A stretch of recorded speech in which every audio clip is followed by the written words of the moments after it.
هناك كتابات تقول على أن دولة قطر هي داعمة للجيش الجزائري على عكس بعض الدول الأخرى أن تدعم الإسلاميين.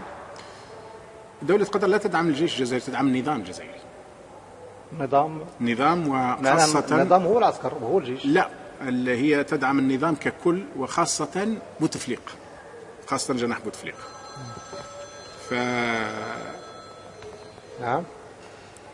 إذن فهي تدعم من هذا الناحية، ولذلك مثلا ترى أن الجزيرة لا تكاد تغطي شيء على الجزائر، في حين أنها تغطي كل شيء وأشياء كثيرة وفي أماكن كثيرة، ويحفظ لها أنها قدمت أشياء وصحيح ساندت بعض الشعوب وساندت بعض القضايا. في الجزائر هناك جملة لماذا قطر تتنكر إذا شئنا إلى مواقفها الأخرى وتتعامل كذلك. أنا صراحة لا أعرف بالتفصيل، ولكن ممكن من خلال ملاحظاتي وقراءاتي أن هناك جملة من الأشياء فيها بعض البزنس، تجارة وأخذ. هناك قبل سنة أو سنتين وقعوا على اتفاق ب7 مليار دولار، بحيث أن تقوم أو تنشئ قطر مصانع ب7 مليار دولار.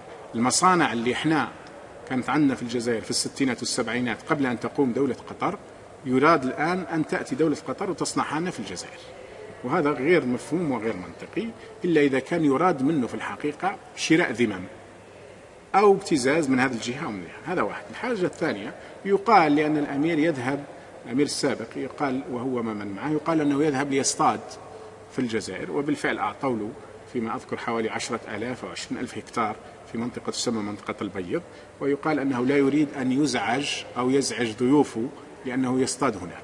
هل هذا يركب عليه سياسة؟ ممكن. الأمر الثالث، يقال أن هناك علاقة خاصة بينه وبين بوتفليقة منذ أن كان، وبينه وبين الثورة الجزائرية، لأنه عندما كان شاب صغير كان أو صبي كان مهتم بالجزائر وبثورة الجزائر، وأنه دائما ينظر إلى بوتفليقة على أساس أنه وزير خارجية قوي، وأنه هو أول من اشترى له، ولعل هذا يقولها لك يعني، أول شقة اشتريت لبوتفليقة عندما طرد في 79 اشتراها له الأمير الشيخ حمد، اللي أصبح فيما بعد هو الأمير، كان آنذاك وليا للعهد.